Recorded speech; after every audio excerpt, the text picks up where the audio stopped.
Tape www.suividecolosénégal.com. À École au Sénégal, c'est facile, tu n'as qu'à te connecter. Tape École au Sénégal, les leçons sont beaucoup plus détaillées. Bonjour chers élèves, aujourd'hui je vous propose un résumé de cours sur les facteurs biotiques, donc niveau seconde L et peut-être seconde S également. Donc dans cette leçon, bien dans ce résumé de cours, nous allons voir un peu redéfinir la notion de facteur biotique, parler des relations intraspécifiques, des relations interspécifiques et également des relations trophiques, qu'on appelle également les relations alimentaires. Donc la définition, c'est quoi un facteur biotique? Un facteur biotique, c'est l'ensemble des facteurs liés aux êtres vivants et qui peuvent avoir une influence directe sur la vie des êtres vivants. Donc l'ensemble des facteurs liés aux êtres vivants et pouvant avoir une influence directe sur la vie des êtres vivants. Donc pour rappel, on avait défini la notion de facteur écologique. On avait dit les facteurs écologiques, ce sont l'ensemble des facteurs liés au l'ensemble des facteurs du milieu pouvant agir directement sur les êtres vivants. Et on les avait classés en deux groupes. Les facteurs abiotiques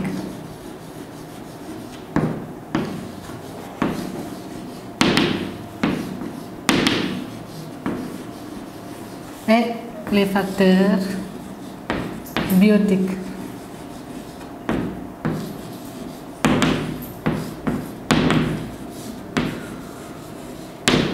Maintenant, les facteurs abiotiques, nous les avons vus dans les cours précédents. Il s'agit des facteurs climatiques liés au climat et des facteurs édaphiques liés au sol. Climatique,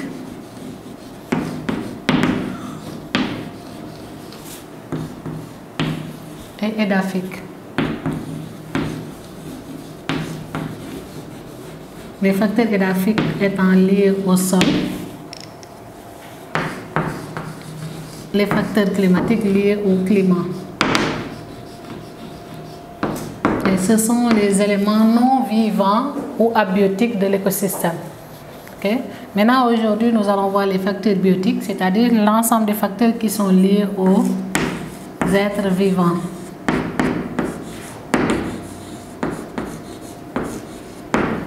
Ils sont séparés en deux groupes. Il y a ce qu'on appelle les facteurs biotiques homotypiques.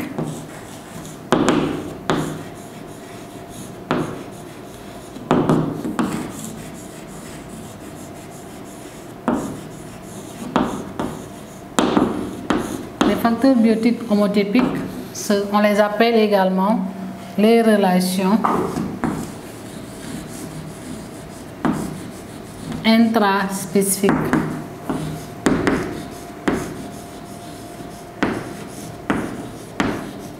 Les relations entre individus appartenant à la même espèce. Okay? Les autres, le deuxième groupe de facteurs biotiques, on les appelle les facteurs biotiques hétérotypiques.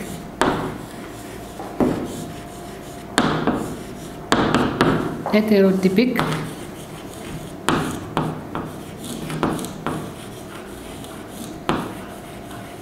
On les appelle également des relations interspécifiques. Des relations entre êtres vivants n'appartenant pas à la même espèce. Maintenant, nous allons commencer après la définition de facteurs biotiques en grand temps.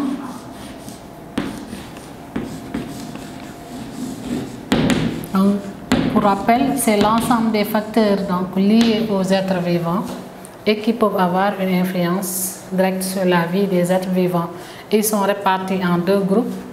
Les facteurs biotiques homotypiques qu'on appelle les relations intraspécifiques, les relations au sein de l'espèce entre individus appartenant à la même espèce, et les facteurs biotiques hétérotypiques, c'est-à-dire des relations entre individus d'espèces différentes qu'on appelle des relations interspécifiques. Okay, maintenant, nous allons commencer en grand 2 par les relations intraspécifiques. Intraspécifique.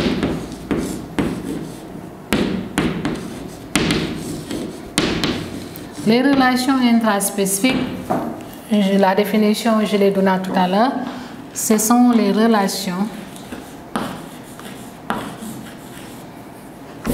je recommence, ce sont les relations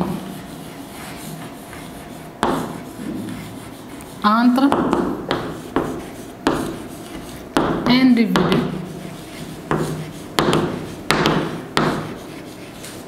appartenant à la même espèce. Appartenant à la même espèce.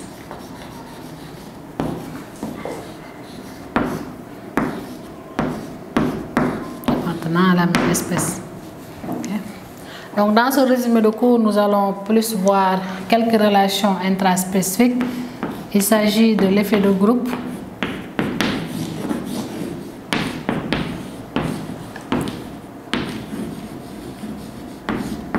okay, de l'effet de masse, de la vie en société, peut-être on va en parler un peu. Donc l'effet de groupe d'abord, c'est quoi? C'est le fait que certains individus, pour qu'ils puissent vivre dans de meilleures conditions, ils doivent être dans des groupes. C'est le cas par exemple des troupeaux d'éléphants d'Afrique. Il faut qu'ils soient au nombre de 25 pour pouvoir vivre en toute tranquillité et pouvoir se protéger d'éventuels prédateurs. Okay? Et l'effet de groupe, on dit que c'est un groupe donc restreint qui doit vivre et chaque ensemble. Et le bilan, c'est quoi? C'est bénéfique pour chaque membre du groupe. Donc, lorsqu'on veut donner les signes, parce que lorsqu'on fait le cours, très souvent, on peut mettre plus pour dire que c'est bénéfique, moins c'est négatif, ou bien c'est nuisible, et 0 parfois dans le cas où la relation, l'individu ou bien l'espèce ne tire ni avantage ni inconvénient. Donc, pour l'effet de groupe, tous les individus du groupe tirent profit de la relation. Donc, c'est une relation de type plus. Chaque individu du groupe tire profit de la relation. Maintenant, contrairement à l'effet de groupe, on va voir ici l'effet de masse. L'effet de masse. Okay. Donc l'effet de masse comparé à l'effet de groupe, on a un petit nombre, un nombre restreint, et la relation est bénéfique pour chaque membre du groupe. Mais pour l'effet de masse, le nombre d'individus devient très important. Et quand le nombre d'individus devient très important, les individus, chacun ne peut pas vivre comme il veut, donc ce qui fait que ça crée des contraintes aux individus. Dans ce cas, on dit que c'est une relation de type moins. Tous les individus qui sont dans la masse vont subir des influences négatives. Donc l'effet de masse, c'est vraiment un peu l'opposé de l'effet de groupe. Maintenant, autre type de relation qu'on va avoir en petit 3, c'est la compétition intraspécifique.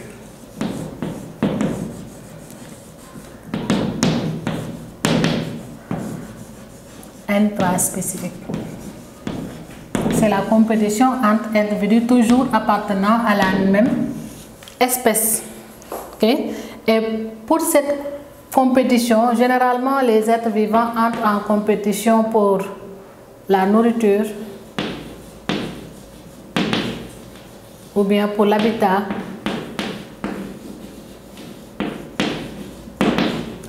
ou même pour le partenaire sexuel. Et dans tous les cas, la compétition sera négative au moins à l'un des individus. Hein? Donc par exemple, si on a deux individus A et B, la compétition intraspécifique aura un effet négatif pour tous les deux individus. Hein? C'est comme ça qu'on le dit, au lieu de mettre un seul, parce que généralement dans une compétition, il y a un individu qui peut gagner dans la compétition, mais de façon générale, pour la compétition intraspécifique, on dit que c'est une relation de type moins-moins. Chaque individu va être lésé par la relation. Et généralement, cette compétition, on la rencontre lorsque la nourriture ou bien l'habitat sont des facteurs limitants.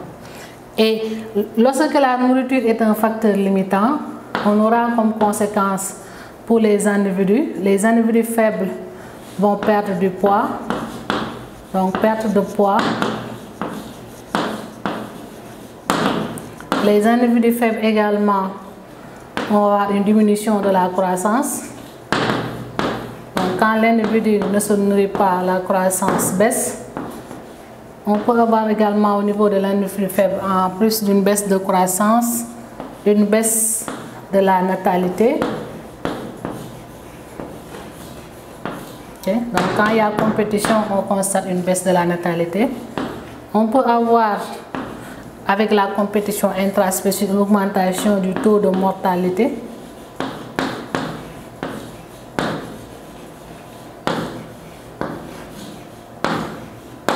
On peut également avoir, avec la compétition intraspécifique, même des cas de cannibalisme. Okay.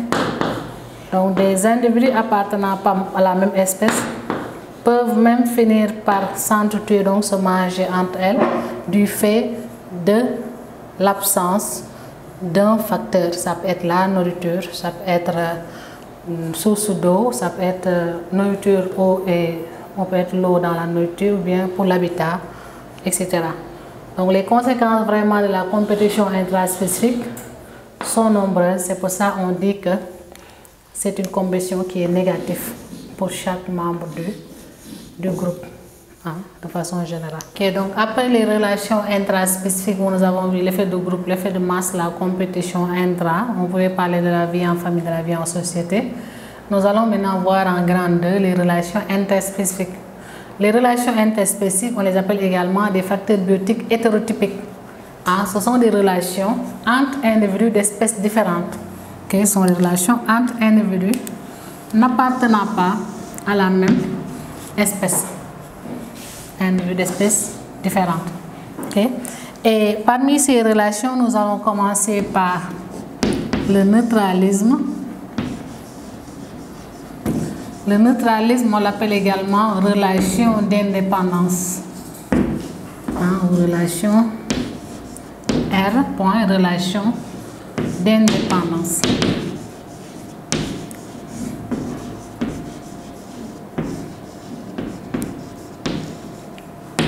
Dans une relation d'indépendance, si on considère deux individus, ce sont deux individus qui vivent dans un milieu sans que la présence de l'autre, l'un ne gêne la présence de l'autre, et aussi l'un peut vivre, les espèces n'ont pas besoin l'une de l'autre pour se développer.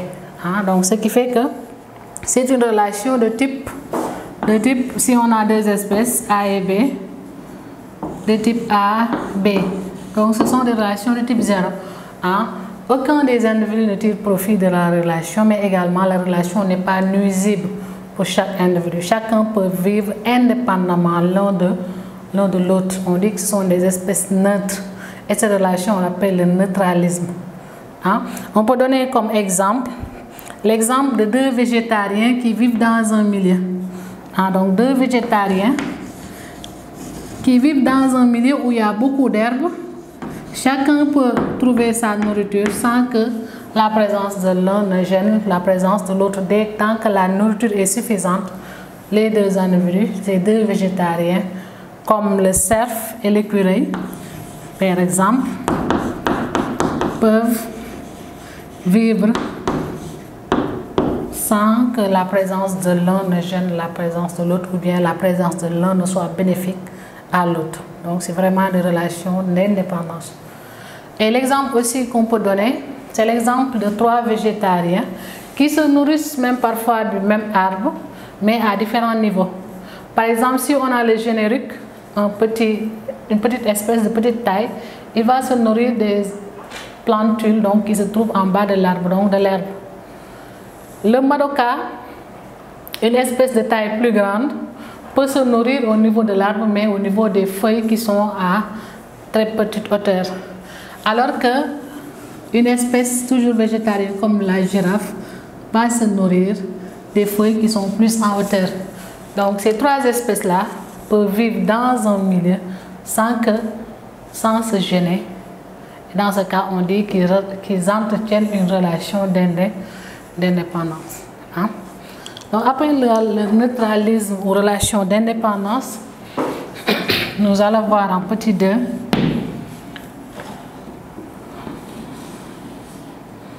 la prédation.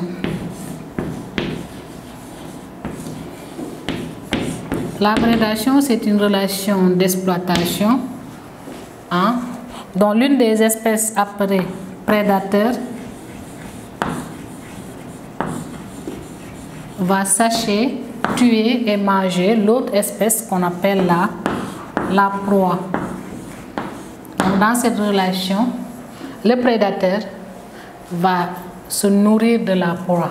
Donc, il chasse, mange la proie. Dans ce cas, la relation elle est bénéfique juste pour le prédateur et la proie qui est dévorée, qui est mangée, donc cette relation n'est pas du tout bénéfique, donc c'est une relation qui est nuisible pour lui.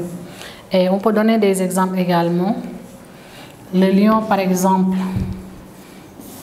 l'exemple du lion qui se nourrit d'une gazelle. Donc dans ce cas, le lion est le prédateur et la gazelle sera considérée comme la proie. Ok, donc dans ces genres de relations, il faut toujours identifier les différents individus qui entrent en relation. Hein? Et ici, pour la prédation, les 2 individus qui sont en relation, c'est quoi? Celui qui tue, qui est le prédateur, et celui qui est tué, qui est la proie. Okay? Autre exemple ou bien autre relation, nous avons en petit 3 le parasitisme.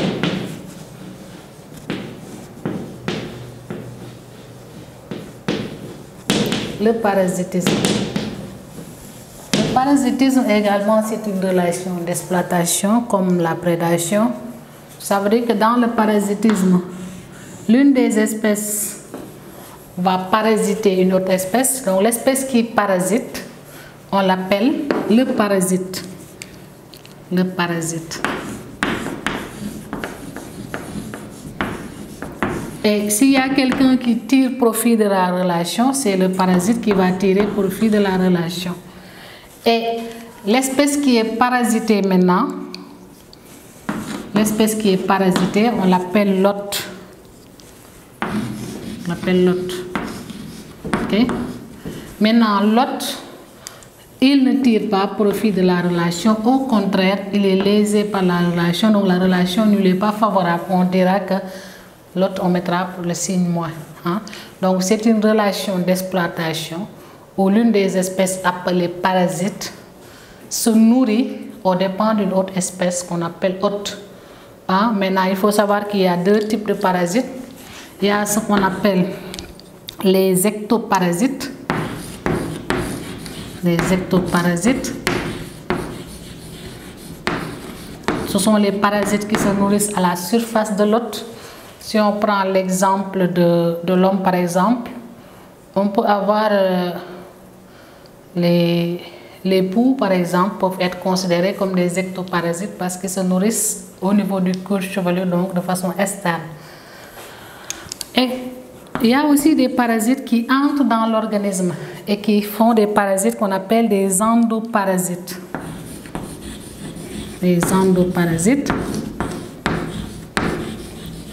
Beaucoup d'êtres vivants qui sont responsables de maladies peuvent être considérés dans certains cas comme des endoparasites. Et je peux donner l'exemple de pandoparasites. L'exemple des vers qu'on appelle les ténias qu'on retrouve dans l'appareil digestif de l'homme. Donc dans ce cas, le ténia ou l'ascaris seront considérés comme parasites et l'homme l'hôte. Et comme je l'ai dit tout à l'heure, c'est comme pour le parasitisme, ce sont des relations d'exploitation de signes plus moins. Tape www.suividecolosénégal.com. À École